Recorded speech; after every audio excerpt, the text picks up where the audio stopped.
പ്രഗ്നൻസിക്ക് അപ്പുറം മിസ്ഡ് പീരീഡ്സിന്റെ കാരണങ്ങൾ എന്തൊക്കെ? Missed period.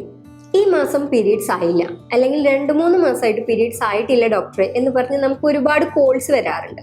അപ്പോൾ പ്രഗ്നൻസിക്ക് അപ്പുറം മിസ്ഡ് പീരീഡ്സിന്റെ കാരണങ്ങൾ എന്തൊക്കെയാണെന്ന് നോക്കാം. റീസെന്റ് മാരീഡ് ആയിട്ടുള്ള കപ്പിൾസ് ആണ്, സെക്ഷലി ആക്റ്റീവ് ആയിട്ടുള്ള ആൾക്കാരാണ്.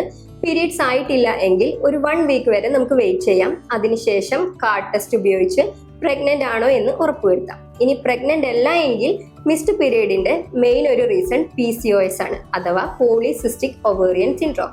അല്ലെങ്കിൽ തൈറോയിഡിൽ ഉണ്ടാകുന്ന എന്തെങ്കിലും ഡിസ്ഫങ്ഷൻസ് ആവാം, അല്ലെങ്കിൽ PCOS ട്രീറ്റ്മെന്റിനായിട്ട് ഉപയോഗിക്കുന്ന ഓറൽ കോൺട്രാസെപ്റ്റീവ്സിന്റെ ഉപയോഗം, അല്ലെങ്കിൽ ഗർഭനിരോധനത്തിന് ഉപയോഗിക്കുന്ന ഓറൽ കോൺട്രാസെപ്റ്റീവ്സിന്റെ അമിതമായിട്ടുള്ള ഉപയോഗം. ഇനി അതല്ലെങ്കിൽ നമ്മുടെ ബോഡിയിൽ പ്രൊലാക്റ്റിൻ ഹോർമോൺ കൂടി നിൽക്കുമ്പോൾ, അല്ലെങ്കിൽ ആർത്തവ വിരാമത്തോടടുക്കുന്ന സ്ത്രീകൾക്കും മിസ്ഡ് പീരീഡ് കാണാറുണ്ട്. കൂടുതൽ വിവരങ്ങൾക്കായി നിങ്ങൾക്ക് തൊട്ടടുത്തുള്ള ലേഡി ഡോക്ടർ ക്ലിനിക് സന്ദർശിക്കാം, അല്ലെങ്കിൽ ladydoctor.com സന്ദർശിക്കുകയും ചെയ്യാം.